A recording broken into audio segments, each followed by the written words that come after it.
Hi, I'm Terry David Mulligan. And I'm Lynn McNamara, and boy, considering our title, That Was Then and This Is Now, do I have a surprise for you. What kind of surprise is that, Lynn? Roll the tape. Oh, no. It was a hard day's night. We had a ticket to ride, but tomorrow never knew. It was hello, goodbye. We carried on down the track. We've come so far, now here we are, looking back. Familiar names, familiar faces, from different times and different places. Looking back, that was then and this is now. Hi, and I'm your host for the next 6 weeks. I'm Terry David Mulligan.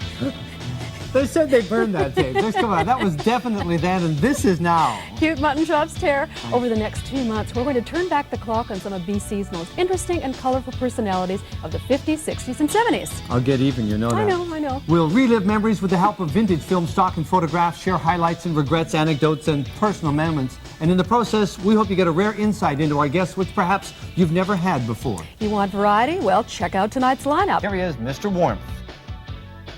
Bruce Allen, the raging bull of rock and roll, the gas in Gastown. He's all of that and more. He's also the most successful manager in Canadian music history.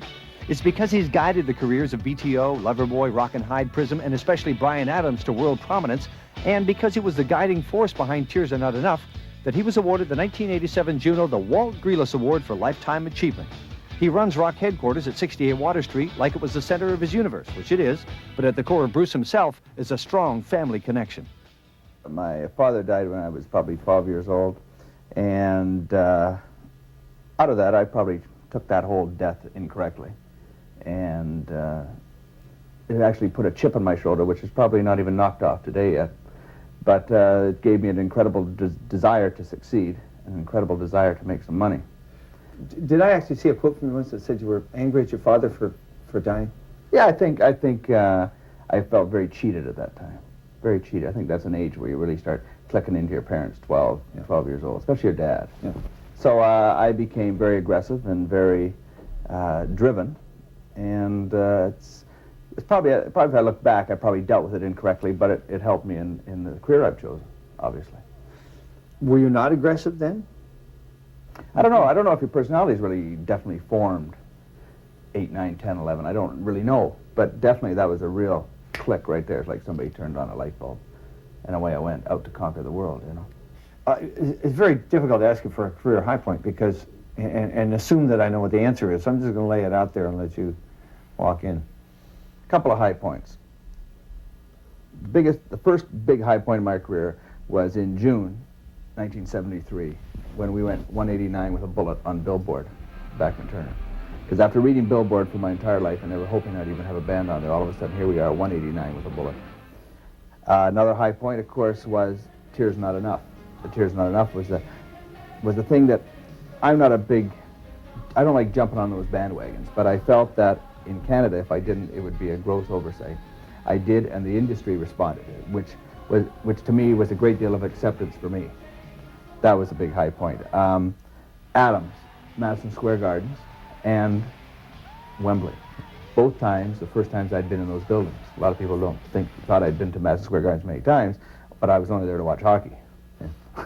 My acts weren't big enough to ever get there, but that was those things were tremendous highs.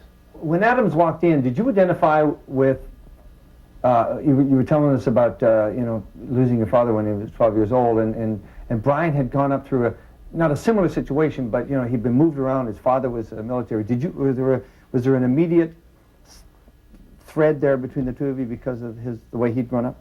The thing that made me sign Adams, more than the music, because it was difficult to look back and really like Sweeney Todd. Yeah, oh. Was the tenacity. Yeah.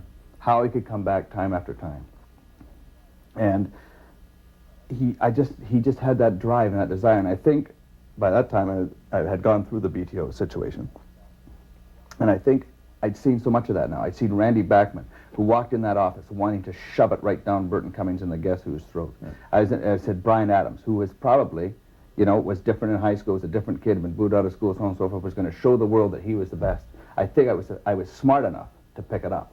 And it stood me in good stead. Every time that I managed an act, really managed and told them what to say, what to do, what to write, point, how to stand, how to dress, every time I've done that, it's been a failure. Yeah.